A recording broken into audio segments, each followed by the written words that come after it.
Shortly after I graduated from fashion school, I landed an interview with a prestigious design company in New York City.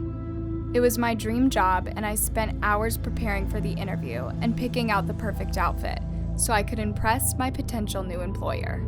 I woke up extra early that day so I could curl my hair and do my makeup just right. I was already nervous for the interview, and as every New Yorker knows, there's no telling how bad the traffic will be on any given day. I decided to leave early so I would be sure to get to the building with plenty of time to spare. I hailed a taxi, and the ride to the building went off without a hitch. The company was located in a massive skyscraper that you could see from miles away. In fact, it had 84 stories, and my interview would be taking place on the 33rd floor. I walked in and found a seat in the lobby where I could wait until it was time for the interview. The building was breathtaking, with floor tiles so shiny you could see your reflection in them. The men and women walking by glowed with sophistication and confidence, each one dressed up in designer labels that I certainly couldn't afford. I had so much extra time on my hands that I decided to grab a coffee at the swanky coffee shop in the lobby.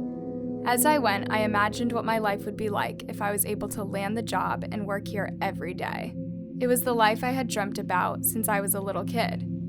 There were about 10 minutes until my interview, and I decided it was time to go up to the 33rd floor. I tossed my empty coffee cup in the trash and headed towards the elevator, loving the way my heels sounded clicking on the tile. I entered the elevator and the door shut behind me. There was already one man inside. He was dressed in a luxurious-looking black suit, and his hair was perfectly combed and slicked back. He was very handsome, although probably at least 20 years my senior. Normally I wasn't one to speak to strangers, but I was in such a good mood that I told him good morning. He didn't respond and continued to stare at his phone, a hardened expression upon his face. Oh well, not everyone is a morning person, I thought to myself. I pressed the button for my floor and watched it light up red. I would be getting off well before the man who would be traveling to floor 72. The elevator began moving up slowly, and everything seemed normal. We had just made it to floor 19 when all of a sudden the lights flickered and the elevator jolted before stopping completely. The man cursed under his breath and then walked over to the button panel and hit the alarm button to notify maintenance. He pressed the button pretty hard, and when nothing happened, he pressed it again even harder, cursing continuously under his breath. Nervously, I glanced down at my watch. The time was going fast, and I only had around 7 minutes to get to the room where my interview was being held. The last thing I wanted was to be late. I was annoyed and disappointed. Of all the days for the elevator to break, why did it have to be today? After several more minutes went by and the elevator still wasn't moving, I realized we could be in a really dangerous situation. There was no telling how long we could be stuck here. I pulled my phone out of my purse in preparation to call the fire department if I had to. Clearly no one was in a hurry to get us out. My heart dropped when I saw my screen light up. I had no service whatsoever, so even if I wanted to call somebody for help, I couldn't. "Do you have service?" the man asked me as he angrily pushed buttons on his phone. "None," I said in a quiet voice, not wanting to say or do anything to make him even angrier. Just then, an operator's voice came through on the microphone. "Hello? What is your emergency?" they asked. "We're stuck in this piece of trash elevator. Why else would we be pressing the button?" he snapped. His obvious fury made me huddle as far away from him as I could, along the back wall. The operator took our information and informed us that some mechanics were already fixing the elevator. "Tell them they should pick another profession because this is taking forever," the man said, more expletives spilling out of his mouth. I glanced down at my watch and realized that I was officially late for my interview. I hope being stuck in the elevator with a potentially crazy guy qualifies as an adequate excuse, I thought to myself. I could only hope I would get a second interview. Feeling defeated and a little sorry for myself, I sat on the floor. The man seemed too impatient to simply wait for help to come and continuously paced around the small elevator, pounding on the button to open the doors to no success. Before long, an hour passed, and I had barely spoken a few words to the man. He appeared extremely stressed, raking his fingers through his slicked back hair. He mumbled things under his breath about losing his opportunity and about how his plans had been ruined. I figured he probably had an important business meeting that he was missing, but he didn't divulge any information to me. The hours continued to pass by, and by the time lunchtime rolled around, my stomach began to audibly grumble. I opened my purse and dug around in hopes of finding a snack. I was relieved to find a granola bar I stashed there earlier. I knew I didn't have to do it, but in hope of maybe calming down the strange man, I held out the bar and asked, "Do you want half?"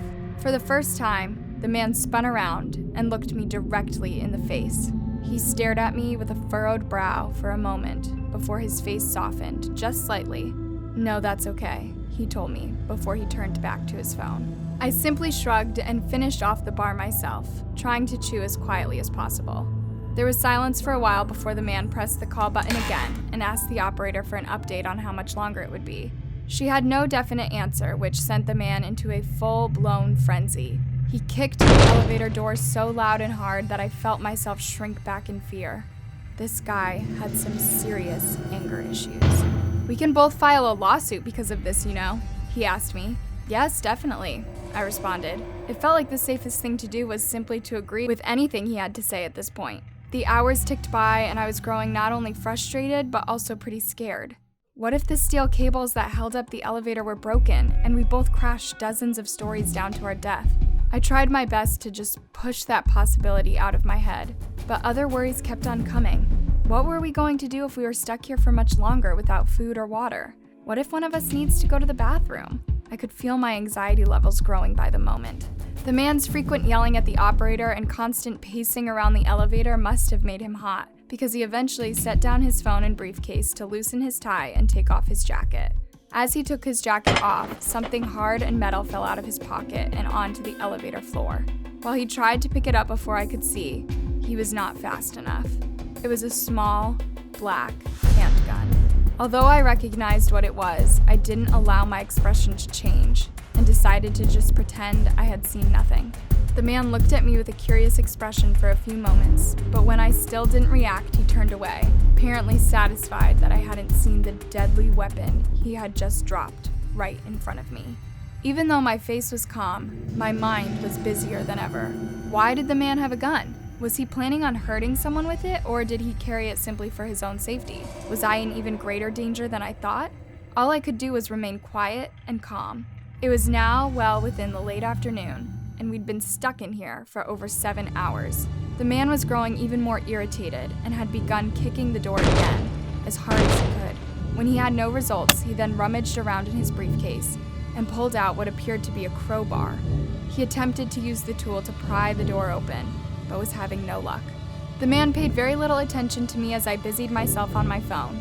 I held the device as far as I could up in the air, hoping to get some sort of reception. After a solid hour of trying, I finally managed to get one single bar. I quickly pulled up the contact information for the front desk and sent them a message. "I'm stuck in an elevator with a man who's aggravated, armed with a gun, and could be dangerous," I wrote before clicking send. I let out a breath of relief when I saw that the message had been successfully received. It was during the 8th hour in the elevator that the doors finally slid open, much to my relief.